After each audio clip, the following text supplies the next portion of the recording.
Good morning, नमस्ते.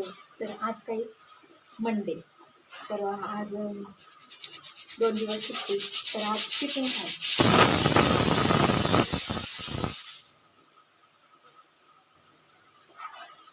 आलू चीज पराठा.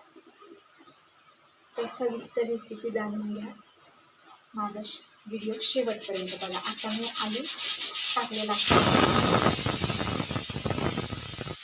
तर तुम्हाला माहिती असावं की गव्हाचं पीठ मळताना ना त्याच्यामध्ये थोडंसं ओवा टाकायचं, थोडंसं चवीपुरतं मीठ टाकायचं, ओवा टाकायचा आणि मस्त पीठ मळून घ्यायचं. तर आता मी पीठ मळत आहे.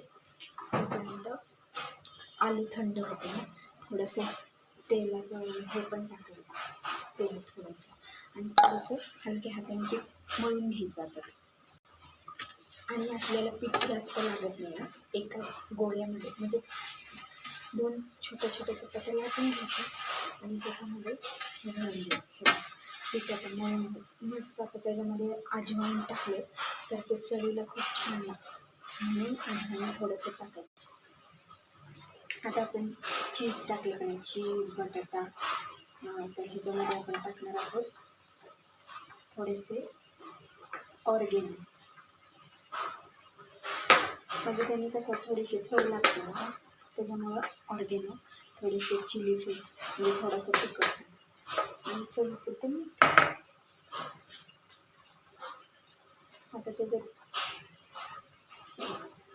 मस्त असा पराठा तयार होतोय. आता तुम्ही कुठेच नका जाऊ, माझा व्हिडिओ बघा शेवटपर्यंत. तुम्हाला दिसेल व्हिडिओवर दाखवल्याप्रमाणे कसं मस्त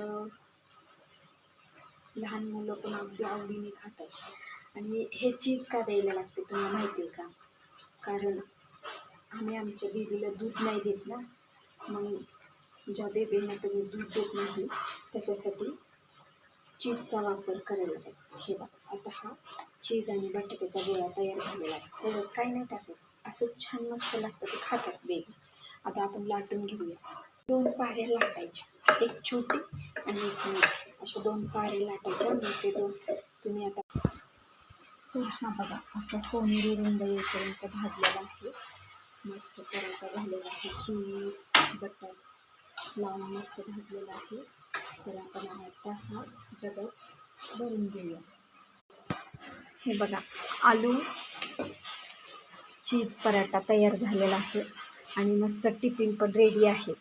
आता बेबी आमच्या स्कूलला जाईल. तर कशी वाटली आजची रेसिपी मला कमेंटमध्ये नक्की सांगायचं.